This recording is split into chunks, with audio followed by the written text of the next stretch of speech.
Então, talvez não seria interessante mudar o termo, dar qual país socialista deu certo. Isso é uma coisa que eu venho pensando. Claro, Mas claro. mudar é essa ideia de o que deu certo para o que é mais eficiente. Bom, pode ser, mas aí depende, né? O que é ser eficiente? É o que eu digo, é o que eu disse.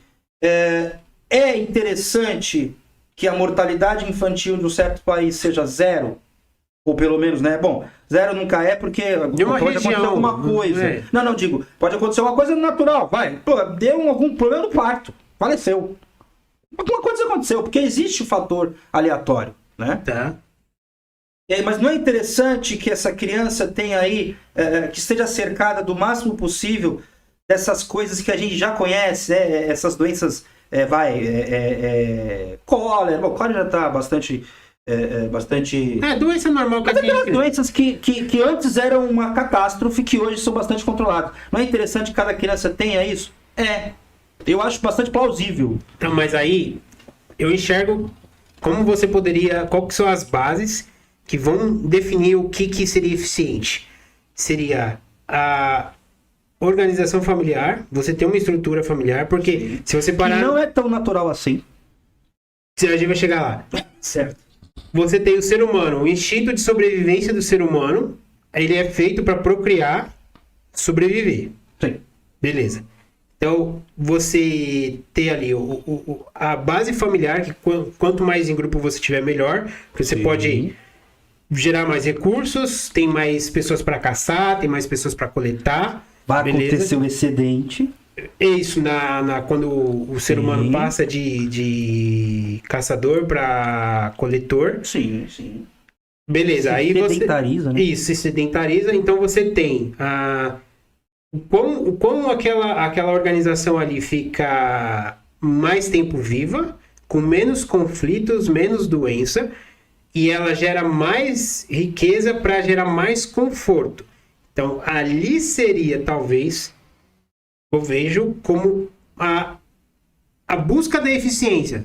Fazer mais com menos e expandir a espécie. Sim. Crescer, aumentar, ficar gigante, monstro. E aí, assim você cria a sociedade que seria mais eficiente. E aí, se a gente parar para pensar, é uma base, são os Sim, pilares. Você sim. ter a sua família, né? Um grupo de pessoas. Grupo, né? Né? Sim. Você sobreviver, evitar conflitos, guerras, né? Evitar morrer, né? Sim. Por besteira.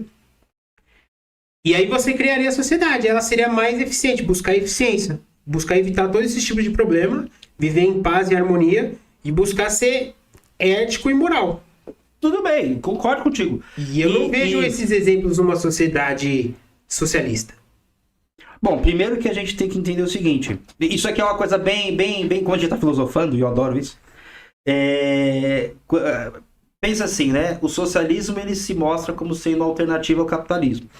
Independentemente do que você entenda como capitalismo e o que você entenda como socialismo. Pelo menos isso a gente tem que, né, estar aí... Alinhados. Muito bem colocado. Se ele se dispõe a ser uma alternativa, ele não pode ser igual. Se ele não pode ser igual, ele é diferente. Agora eu te pergunto, por que o capitalismo... inclusive outra coisa. E se, de fato, o socialismo for melhor? Importa isso para o capitalista? Não. Porque ele vai falar que o socialismo é ruim. Vai falar que não deu certo aqui, não deu certo lá, que não deu certo não sei o quê, que não dá certo nunca, por causa de... Por quê? Eu parto, assim como eu preciso beber água, senão eu morro, que é uma condição que eu não controlo, por isso que eu posso, eventualmente, dar um Bitcoin para uma garrafa de água, que não vai adiantar nada, daqui 10 horas eu vou estar com você de novo. Mas, eu quero dizer o seguinte, existe alguma coisa que me faz precisar disso, e eu não controlo.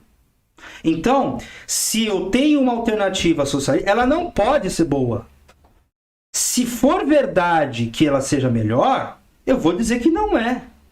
Então, o que eu quero dizer com isso? Eu quero dizer que as informações que vêm de países assim, né? China, Cuba, Vietnã, eu tenho que dar um passo atrás. Um exemplo mais prático e mais presente. A Ucrânia com a Rússia. por alguma... Passa na cabeça de alguém o Zelensky numa entrevista, ou num pronúncio, fala, não, fica tranquilo, que a Rússia só tá atacando alvos militares, eles estão respeitando todos os... Nunca. Uma coisa acontece da outra parte. Exatamente. Aí quem que tá certo? Aí que tá. Quando você vai antes do conflito, o que aconteceu? Outro exemplo prático. A China vai lá e fala 300 vezes, ô Nancy Pelosi, não pousa em Taiwan. A gente... Pra quê? A gente tá pousando no Havaí? A gente tá fazendo alguma mala? Não. Deixa quietinho.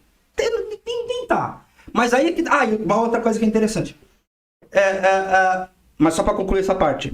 Ela foi lá e pousou. E se do nada... Isso é que não é um chinês não faz isso, pelo menos até onde eu sei, né? Mas você imagina, manda um míssil nesse avião e foda-se.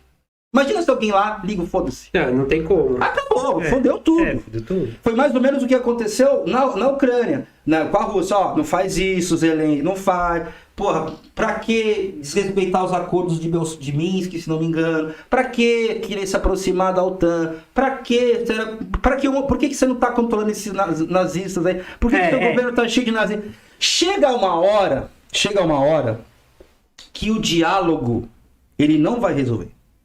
Porque eu quero sim, você quer manter ou não, e aí fodeu. Então, aí seria a disputa entre um bem escasso. Mas esse assunto da guerra... Não só um bem escasso. Esse assunto da guerra da China daria até outro podcast. Sim, e eu não sou um especialista, tá?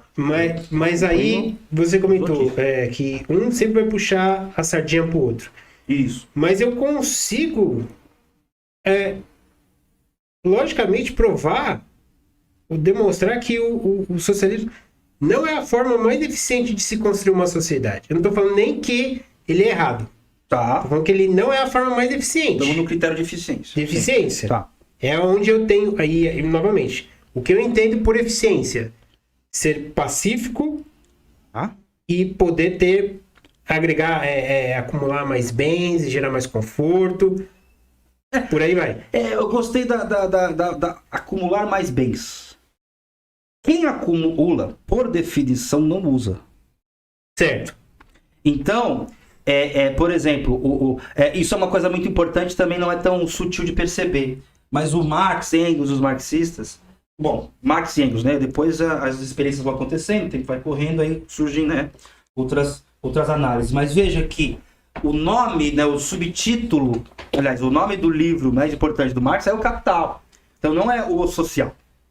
Então ele está criticando, ele está pegando o capitalismo, colocando no microscópio e está fazendo uma análise científica. O socialismo do Marx e do Engels, ele surge em contrapartida ao socialismo utópico, que era uma coisa assim. Pô, mas por quê? O que os caras estavam vendo na época do Adam Smith, entre o Adam Smith entre a morte do Adam Smith e o nascimento de Marx? Os caras estão vendo que era criancinha trabalhando, nascia na linha de produção e trabalhava porque era menorzinho, então entrava na caixa, ou então...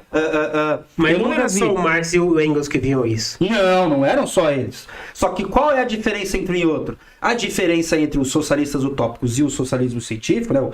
O socialismo utópico e o científico, é que o utópico fala assim, bom, vamos apostar isso aí. Não vamos apostar que todo mundo é bom, porque assim...